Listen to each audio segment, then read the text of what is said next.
Now this is the most important. अगर आप property जो है वो स्टॉक इन ट्रेड करके होल्ड करते हो, यानी कि स्टॉक इन ट्रेड करके होल्ड करना मतलब जो भी बिल्डर्स लोग रहते हैं वो जब भी प्रॉपर्टी बनाते हैं, फ्लैट्स वगैरह बनाते हैं, वो इस पर्पज़ से बनाते हैं कि वो उनको सेल करना है। तो इन दैट केस वो जो भी बिल्डिंग्स या जो भी प्रॉपर्टी बना रहे हैं वो सेल करने के हिसाब से बनाते हैं, तो उससे कहा जाता है कि स्टॉक इन ट्रेड करके वो होल्ड करते हैं। तो उनके लिए जब भी प्रॉपर्टी जो है असेसी कोई भी प्रॉपर्टी स्टॉक इन ट्रेड करके होल्ड करता है, और अगर मानो वो प्रॉपर्टी या फ्लैट जो भी है वो लेट आउट पे नहीं जाता, मतलब प्रीवियस ईयर में किसी मंथ्स के लिए या होल प्रीवियस के ईयर के लिए वो प्रॉपर्टी लेट आउट नहीं होती, तो एनुअल वैल्यू जो है उस प्रॉपर्टी की किस तरह से कंसिडर की जाएगी, मतलब deem to be let out property उसको मानेंगे या कैसे। तो उसके लिए इनकम टैक्स में प्रोविज़न बताई गई है कि जिस फाइनेंशियल ईयर में जब ये प्रॉपर्टी कंप्लीट होती है, कंस्ट्रक्शन कंप्लीट होता है और कंस्ट्रक्शन कंप्लीट हुआ है, उसका सर्टिफिकेट जब कॉम्पिटेंट अथॉरिटी से मिलता है, तो वो जिस फाइनेंशियल ईयर में आपको मिल रहा है वो फाइनेंशियल ईयर एंड होने के बाद,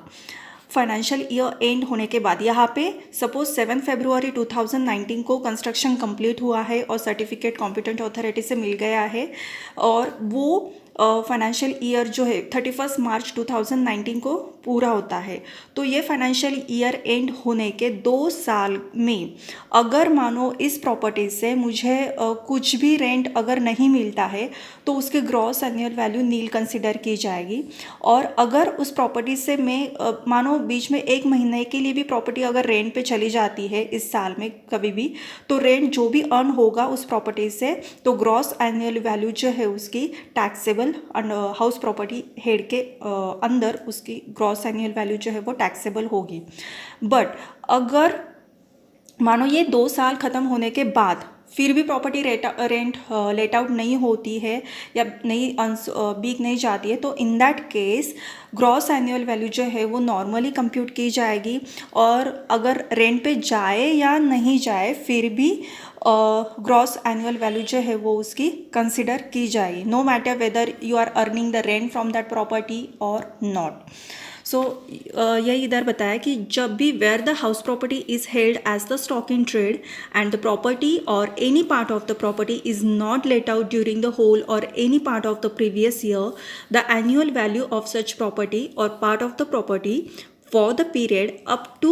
2 years, for the periods up to 2 years from the end of the financial year, from the end of the financial year in which the certificate of completion of construction of the property is obtained from the competent authority shall be taken as nil। लेकिन जब assessee property as a capital assets होती है property assessee के लिए, वो जो property तब कैसे रहेंगे टैक्सेशन उसकी, तो अगर मानो